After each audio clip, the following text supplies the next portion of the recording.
दीदी? चंदा, चंदा मुझे ऐसा लगा जैसे प्रेम ने मुझे आवाज दी। यहाँ पर तो कोई नहीं है, लगता आपने कोई ख्वाब देखा होगा। चंदा, वो फिर से प्रेम को जहर दे दे। चंदा, बेबी क्या हुआ? दीदी तुम्हारे हाथ से तो खून निकल रहा है। अरे बाप रे, देखिए ना, दीदी के हाथ में चाकू लग गया। इसे तो अभी भी खून निकल रहा है। चंदा जी जल्दी से जाकर फर्स्ट एड बॉक्स ले आओ। ओके जी। पता नहीं किन ख्यालों में खोई बैठती है। चाकू लग गया ना? मैंने पहले ही तुझे कहा था कि ला सेब मैं काट के देती हूँ, पर तू माने तब ना। मामा मैंने बहुत भयानक सपना देखा। कैसा सपना बेटा? मामा मैंने आपको नहीं बताया, वो रोज मुझे फोन करके कहती है कि वो प्रेम को फिर से जहर दे देगी। अच्छा, हाँ मामा।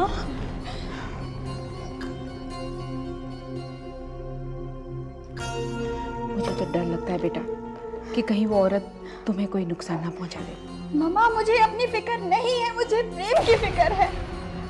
बेटा अभी तक तो मैंने तुम्हारे पापा को समझा के रखा है, पर अगर इस बात का उन्हें पता चल गया ना तो बहुत नाराज हो जाएंगे। ये पकड़ के रख। लेकिन मामा हम ये सब जानने के बाद भी चुप तो नहीं रह सकते ना। पर बेटा हम कर भी क्या सकते हैं? लेकिन अगर प्रेम को कुछ हो गया तो? कुछ नहीं होगा प्रेम को। आदित्य आओ बेटा, बैठो। आंटी मैं एक्चुअली अंकल से मिलने आया था, मैंने सारी बातें सुनी। सोनिया तुम घबराओ मत, प्रेम को कुछ नहीं होगा।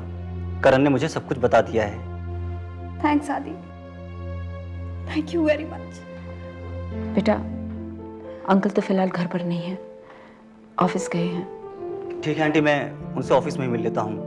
पर बेटा अब आई हो तो चाय पे कर जाओ ना। थैंक्स आंटी, फिर कभी। Bye aunty. बाय सोनिया।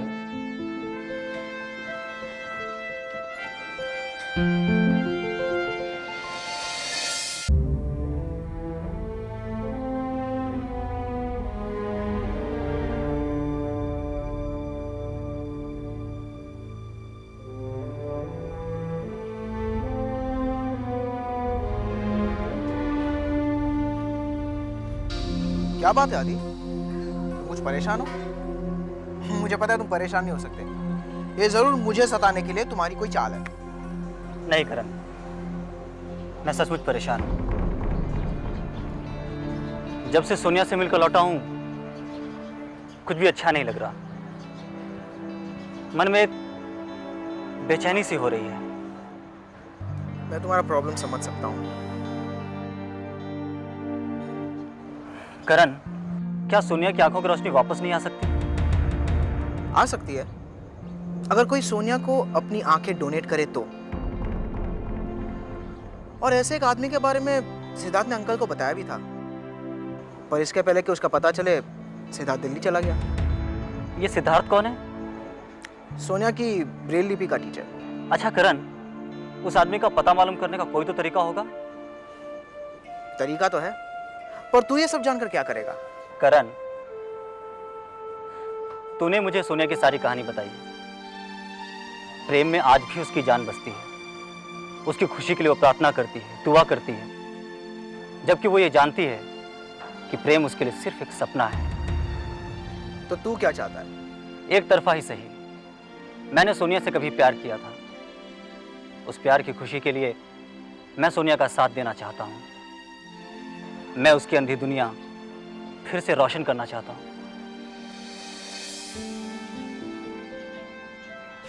ऐसे क्या देख रहा है? यार आदि, मैं तुझे कभी कभी समझ नहीं पाता हूँ। मुझे यकीन ही नहीं होता कि तुम वही आदित्य हो जिसे मैं जानता हूँ।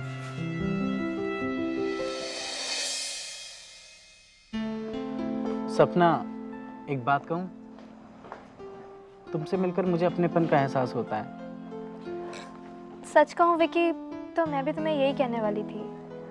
इनफैक्ट मेरी मम्मी के अलावा और कोई नहीं है जिसे मैं अपना कह सकूँ। Why don't you do one thing? कभी घर पे आ जाओ, मम्मी भी तुम्हें देखकर बहुत खुश हो जाएंगी। अच्छा किया तुमने याद दिलाया, वैसे भी मैं तुम्हारे घर आने ही वाली थी, तुम सबको इनवाइट करने। इनवाइट करने? कहीं शादी वादी तो नहीं करने वाली?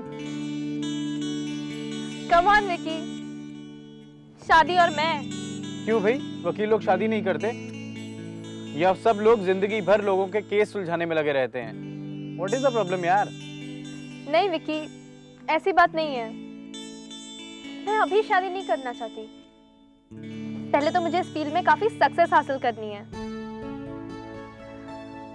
और अपनी मम्मी के सपने पूरे करने हैं। इन सब चीजों के बारे में मैं बाद में सोचूंगी। कल मेरा बर्थडे है।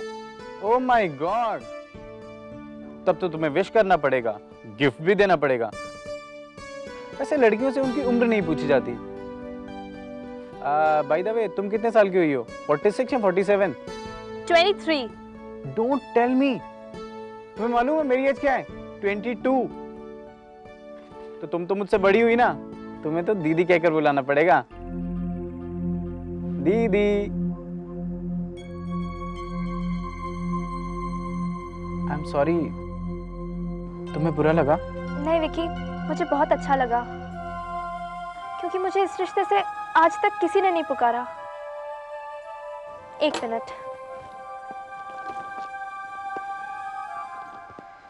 हाथ इधर करो।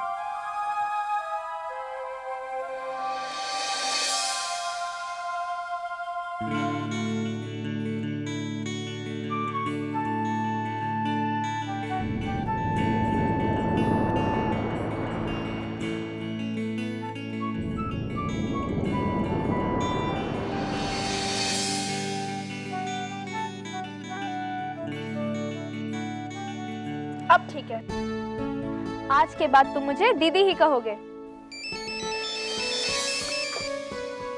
हेलो जी अंकल। जी अंकल, मैं बस थोड़ी देर में पहुंच रही हूँ। Okay bye. सॉरी विकी, मुझे निकलना होगा, लेकिन मम्मी को मेरी तरफ से इनवाइट कर देना और सागर अंकल को मैं इनवाइट कर दूंगी, ठीक है? बाय।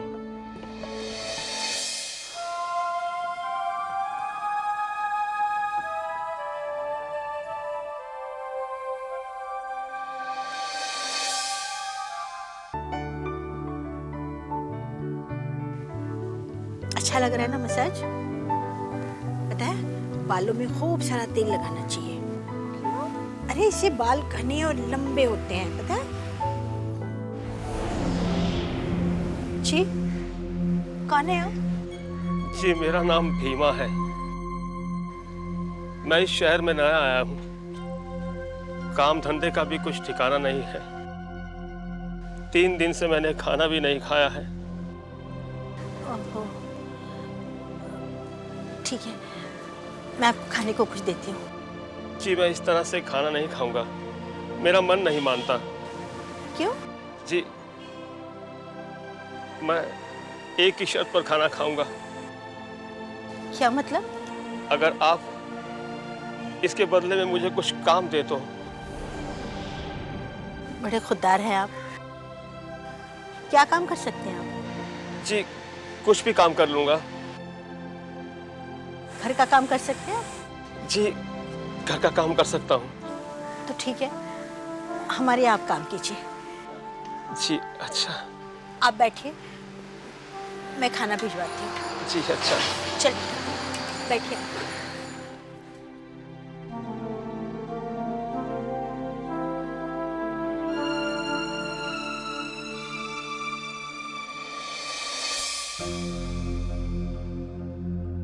नहीं मित्तल साहब, प्लीज देखिए, इस बार की तो सारी पेमेंट आप क्लियर करवा दीजिए। बिजनेस में तो लेन देन देखिए। अच्छा okay okay, I will wait. Thank you Mittal साहब, बाय।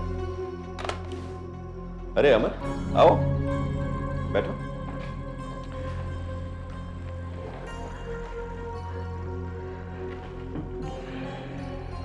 क्या बात है, कुछ परेशान लग रहे हो?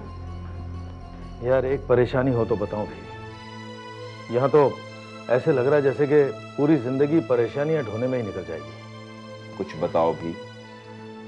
जिंदगी जैसे बिखर सी गई है, तंग आ गया हूं मैं इससे। अनुराधा इतने दिनों से दिल्ली जाकर बैठ गई है।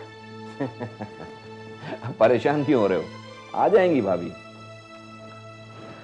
आकर भी कौन सा घर में टिकने वाली है यार, उसका घर में होना ना होने के बराबर है।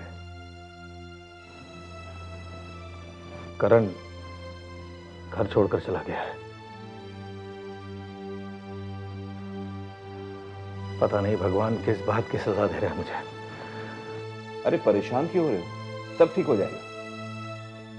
देखो अमर, जब भी तुम्हें यह लगे कि दुनिया में तुम सबसे ज्यादा दुखी हो तो दूसरों के दुख की तरफ देख लेना। तुम्हें अपने दुख बौने नजर आएंगे। अब तुम्हें क्या लगता है मैं दुखी नहीं हूं? ये दुनिया दुखियों से भरी पड़ी है। अब सोनिया की आंखों की रोशनी के लिए एक किरण दिखाई थी सिद्धार्थ ने, वो भी नहीं रही। अब तो पता नहीं मेरी बेटी की जिंदगी में कौन आएगा मसीहा बनकर। नमस्ते अंकल। अरे नमस्ते आदित्य, कैसे हो? ठीक हूँ अंकल। सुना है करण तुम्हारे साथ रह रहा है, कैसा है वो?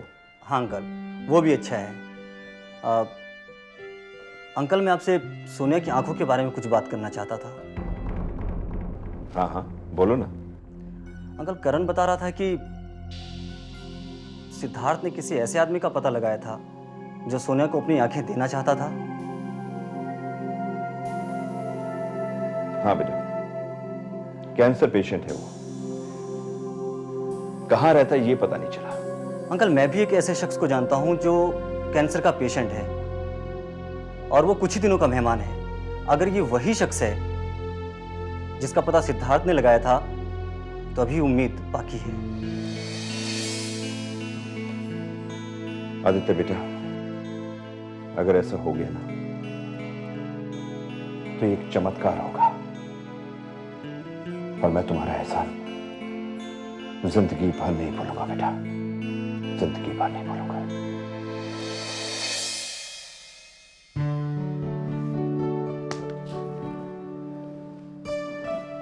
कांग्रेचुलेशंस प्रिया जी, मिस्टर प्रेम बहुत तेजी से रिकवर कर रहे हैं और पहले से बहुत इंप्रूवमेंट है। लेकिन डॉक्टर ये पूरी तरह से कब तक ठीक हो जाएंगे? मतलब कितना समय लगेगा? मेरा ख्याल है अगर ये इसी तरह कोऑपरेट करते रहे तो 2 से 2.5 महीने के बीच में ये अपने पैरों पर खुद चलने फिरने लग जाएंगे। अच्छा मैं अब चलता हूँ, फिर आऊंगा। Okay, thank you doctor.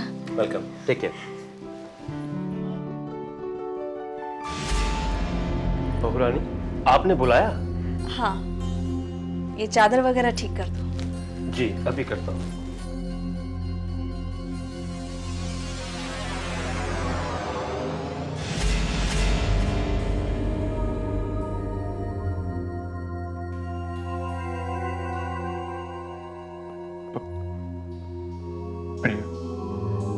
जी मैं अभी बुलाता हूँ, अभी बुलाता हूँ बहू रानी को।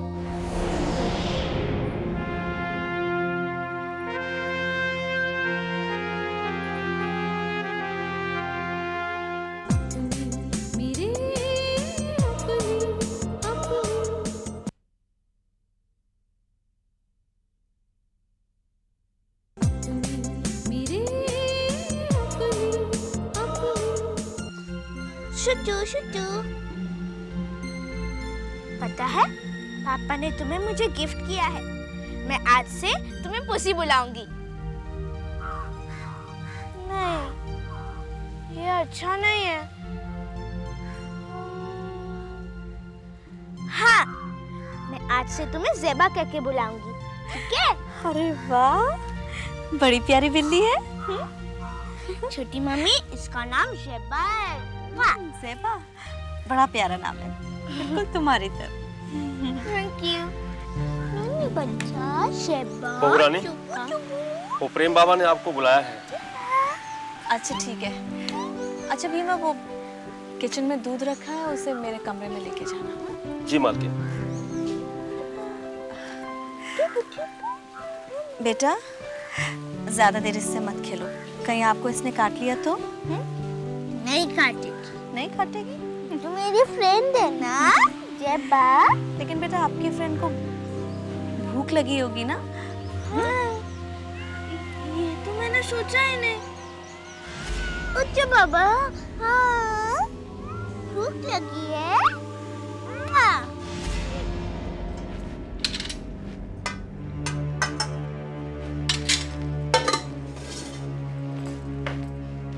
बीमा क्या हुआ? जी वो प्रेम साहब को दूध देना था। अच्छा एक काम करो, वो ग्लास दो वहां से मुझे। जी अच्छा, ये लीजिए। बीमा दूध बिल्कुल खत्म हो गया है, तुम बाजार जाओ तो याद से दूध जरूर लेते आना। जी अच्छा मालकिन। ओके भूलना मत। जी ये लो।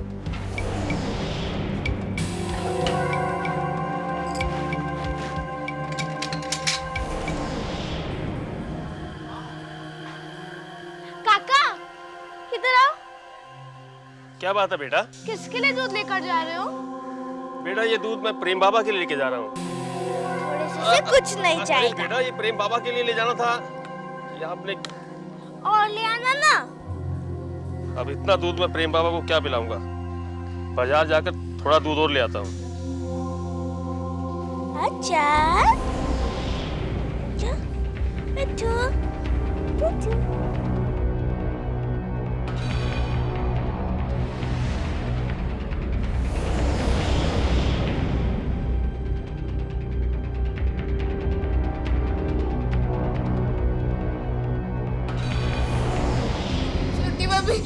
देखो ना मेरे सेवा को क्या हो गया है। देखो ना वो हिल क्यों नहीं रही है। देखो ना छोटी मम्मी। देखो ना। बेटा चुप हो जाओ, चुप हो जाओ। बेटा तुम्हारी जेबा मर गई है। ऐसा नहीं हो सकता। आप जो बोल रहे हो, सेवा नहीं मर सकती। वो मेरी फ्रेंड है। दादी सेवा नहीं हो सकती। दादी नहीं मर सकती। बस बस बस। मेरा यकीन कीजिए मेम साहब, इसमें मेरा कोई कसूर नहीं। मुझको नहीं मालूम था कि दूध में जहर है। मैं सच कह रहा हूँ मेम साहब। तुम दूध किसके लिए लेके जा रहे थे? जी वो प्रेम साहब के लिए।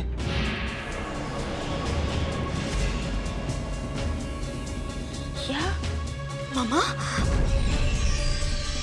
अगर ये दूध प्रेम ने पी लिया होता तो?